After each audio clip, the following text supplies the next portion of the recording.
প্রতিশোধ বা রিভেঞ্জ যেন এমন পর্যায়ে পৌঁছে না যায় যাতে করে আপনি আপনার জীবনের ভালোবাসার মানুষটিকে হারিয়ে ফেলেন। হ্যালো এভরিওয়ান, আমি পৌশালী চলে এলাম আরো একটা নতুন ভিডিও নিয়ে। ঈদুল আজহা উপলক্ষে বাংলাদেশে মুক্তিপ্রাপ্ত নতুন নাটক, যদিও নাটকটি 8-9 দিন আগে ইউটিউবে রিলিজ করা হয়েছে। নাটকটির নাম আশিকি। আমরা আমাদের কমেন্ট বক্সে প্রচুর রিকোয়েস্ট পেয়েছি যে আশিকির রিভিউ চাই, তাই আজকের এই ভিডিওতে আশিকি নাটকটা নিয়ে আমরা কথা বলবো। এই নাটকটি পরিচালনা করেছেন ইমরোজ শাওন এবং আমরা এখানে মুখ্য চরিত্রে অভিনয় করতে দেখতে পাচ্ছি জোবান এবং নাজরিন নাহার নিহা সহ আরো বেশ কয়েকজনকে।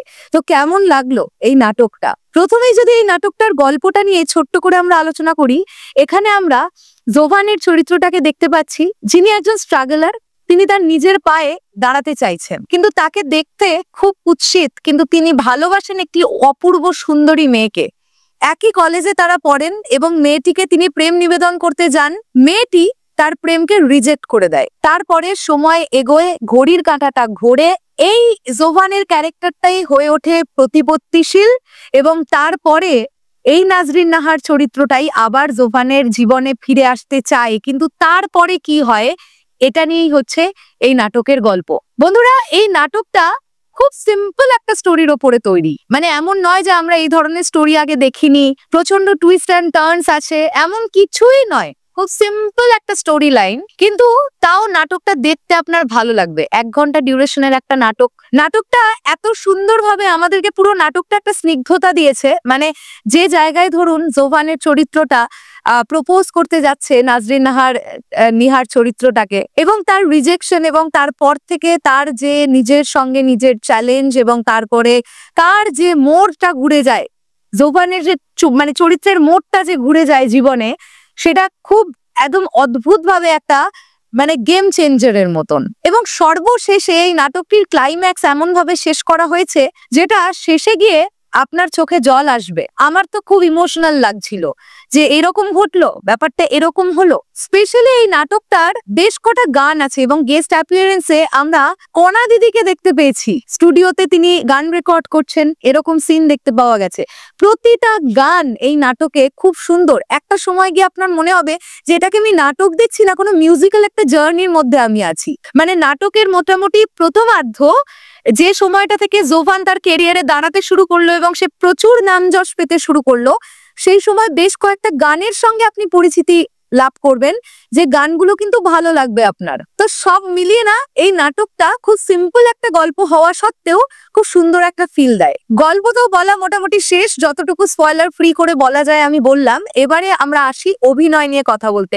জোবান এখানে খুব ভালো অভিনয় করেছেন। স্পেশালি তার ক্যারেক্টারের তো চেঞ্জেস আছে, মানে একটা ট্রান্সফরমেশন আছে। ধরুন প্রথমে ওরকম একটা কুৎসিত দেখতে ছেলে, সে যেভাবে সরল সাদাসিধে ভাবে নিজেকে প্রেজেন্ট করেছে, তারপরে তার যে ট্রান্সফরমেশনটা, সে নিজের পায়ে দাঁড়িয়ে গেল, এই ব্যাপারটা খুব সুন্দরভাবে পুল অফ করেছেন জোবান। এবং যে জায়গাটাতে তিনি নাজরিন নিহার প্রতি রিভেঞ্জটা নিচ্ছেন, সেই জায়গাতেও তিনি বেশ ভালো। ইমোশনাল দৃশ্যেও তাকে ভালো লেগেছে। তো জোবান কিন্তু তার চরিত্রে ভালো অভিনয় করেছেন। নাজরিন নিহার কথা যদি বলি, তাকে তো আমার এমনি দেখতে খুব সুইট লাগে। ভীষণ মিষ্টি একটি মেয়ে, তাকে দেখতে খুব সুন্দর।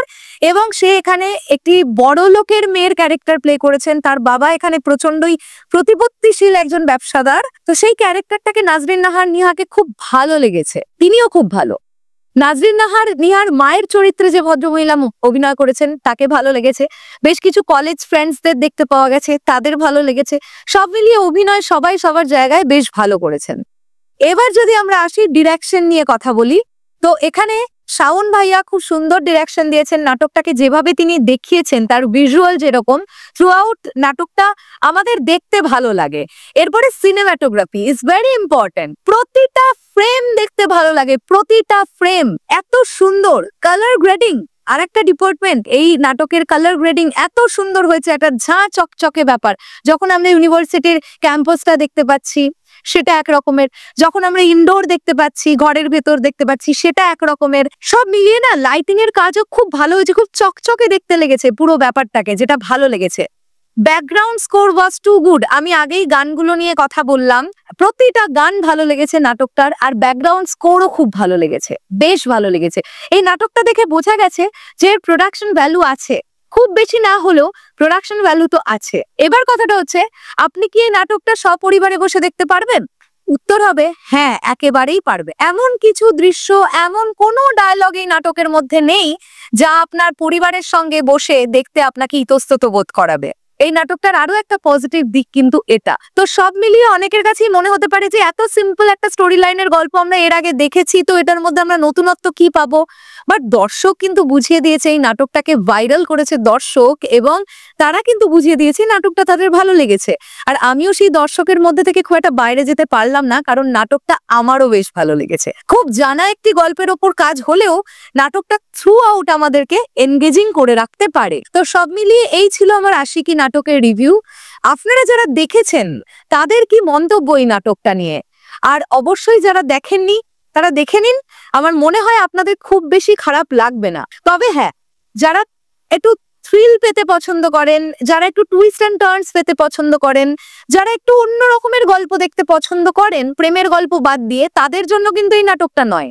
এই নাটকটা তাদের জন্য যারা একটি মিষ্টি প্রেমের গল্প দেখতে পছন্দ করবেন, এবং সেই প্রেম থেকেই রিভেঞ্জের সৃষ্টি, রিভেঞ্জের পরবর্তীতে একটা অদ্ভুত ঘটনা এবং একটা অপ্রত্যাশিত ঘটনা, এ ধরনের গল্প যারা দেখতে পছন্দ করেন তারা আশিকি নাটকটা দেখুন, আমার মনে হয় আপনাদের ভালো লাগবে। শেষ করলাম ভিডিওটা, আসছি আবার খুব শিগগিরই নতুন কোনো ভিডিও নিয়ে। তাহলে এখনের জন্য টাটা।